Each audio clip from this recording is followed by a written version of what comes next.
Saya selalu ulangi kata-kata ini bahwa kita patut bersyukur karena Tuhan memberikan kita kesempatan, memberikan kita waktu. Karena ada banyak orang Tuhan berikan kesempatan, tapi mereka tidak memberikan kesempatan itu untuk Tuhan. Saya masih bisa berbicara saat ini itu karena Tuhan. Tuhan melindungi saya.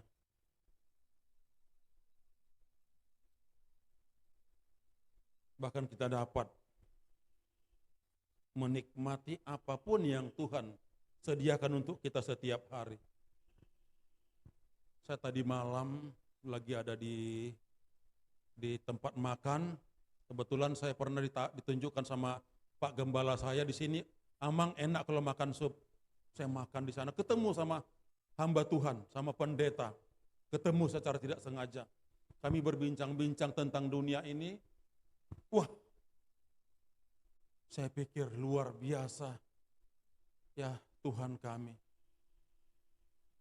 Ada banyak orang yang hidupnya berkelimpahan, tapi mereka tidak bisa menikmatinya. Ada banyak orang yang sibuk mencari karir, mengejar karir, tapi kekecewaan yang mereka akan dapatkan, yang mereka terima. Namun kita yang dalam kesulitan, kita yang mungkin masih pas-pas hidup kita, tapi kita mampu bersyukur kepada Tuhan. Inilah luar biasanya orang yang mengenal Tuhan. Nah, dalam kesempatan ini saya mau katakan, pergunakan sebaik mungkin. Pergunakan sebaik mungkin. Saya ingat ada teman saya yang mengatakan justru hidup ini harus kita nikmati selagi bisa. Dia lakukan semuanya. Tiba-tiba besok paginya dia tidak bangun lagi.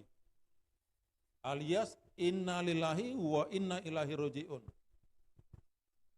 Kita tidak tahu apa yang akan terjadi. 1 jam lagi kita tidak tahu apa yang terjadi. Oleh sebab itu, pergunakan waktu yang ada. Ini yang mau saya sampaikan. Jangan sampai ada kata-kata terlambat. Ketika saudara tidak hidup di dalam kehendak Tuhan, yang namanya kematian datang, maka semuanya terlambat. Harta saudara, deposito saudara, berapa miliar, berapa triliun pun tidak akan bisa untuk menebus saudara. Tetapi hidup yang layak, hidup yang berkenan kepada Tuhan, ini yang harus kita miliki. Banyak orang hidup katanya melayani Tuhan, hidup dalam Tuhan. Tetapi kesempatan itu mereka sia-siakan. Saat ini kita akan baca dari Ibrani 9. Ibrani 9 ayat yang ke-27. Saya hanya baca satu ayat saja. Ibrani pasal yang ke-9 ayat yang ke-27. Demikian nas firman Tuhan menuliskan, dan sama seperti manusia ditetapkan untuk mati hanya 1 kali saja, dan sesudah itu dihakimi. Berarti semua orang kecuali yang Tuhan tentukan nanti untuk tidak mati ada itu nanti. Tapi selain dari itu semua akan mengalami kematian. Nah, setelah kita mengalami kematian, dikatakan di sini tadi, kita akan dihakimi. Kalau dalam 2 Korintus 5 ayat yang ke-10 dikatakan, semua orang akan menghadapi tahta pengadilan Kristus. Ya, akan menghadapi tahta pengadilan Kristus untuk dihakimi. Nah, kalau kita nanti akan dihakimi untuk mempertanggungjawabkan semua yang pernah kita lakukan selama hidup di dunia ini, alangkah bijaknya kalau selama hidup di dunia ini kita perlu memiliki rasa takut akan Tuhan. Apa itu rasa takut akan Tuhan? Hidup mengasihi, menghormati firman Tuhan. Mengasihi firman Tuhan berarti apa? Kita pelajari firman-Nya, kita cari apa kemauan Tuhan. Jadi ibadah bukan hanya rutinitas.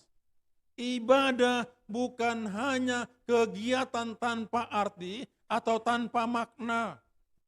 Tapi ibadah harus menjadi kegiatan yang akan membentuk kehidupan kita supaya berkenan bagi Allah dengan cara memahami dan melakukan kehendak firman-Nya.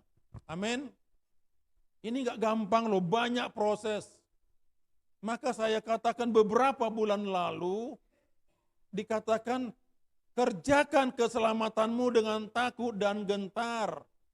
Atau dalam bahasa aslinya, selesaikan panggilanmu sampai garis finish. Selesaikan karena ada banyak proses yang kita hadapi, yang kita alami. Saya berapa kali dalam kehidupan hari-hari ya, sudah dia yang melanggar dia melawan arah. Jelas salah melawan arah. Kemudian kita yang dijelitinya. Kita lagi yang ditakut-takutinya. Inilah dunia.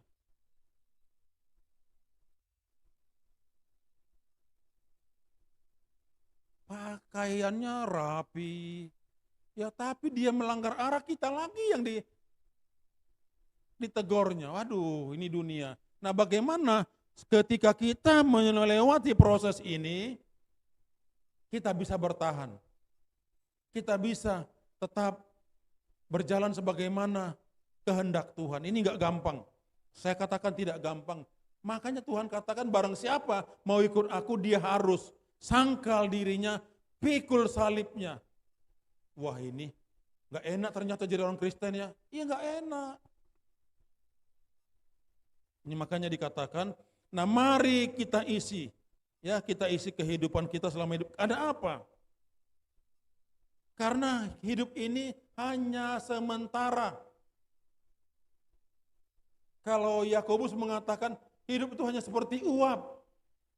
Sebentar kelihatan kemudian lenyap. Kemudian kalau dikatakan di dalam Ayub seperti hembusan napas. Ya, Ayub 7 mengatakan dalam ayat 7, hidup itu seperti hembusan napas. Dikatakan di dalam Mazmur, hidup itu fana. Mazmur 39 mengatakan hidup itu fana. Enggak enak. Hidup kita sementara. Kalau dikatakan oleh Yakobus seperti uap berarti apa? Kelihatan langsung hilang. Kita tidak tahu apakah kita masih bisa bernapas satu jam lagi. Nah inilah yang membuat kita bagaimana berusaha tetap hidup dalam kehendak Tuhan.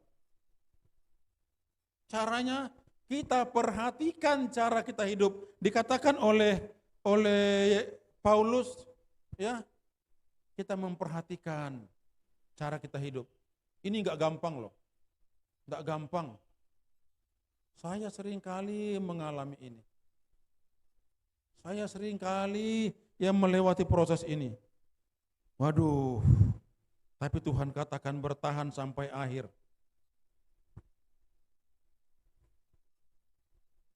Bahkan Petrus mengatakan seperti rumput dan bunga rumput, itulah juga kehidupan. Kita lihat rumput itu masih indah pagi hari, tapi sorenya sudah layu. Dengan kata lain, kemuliaan dunia ini itu tidak tetap.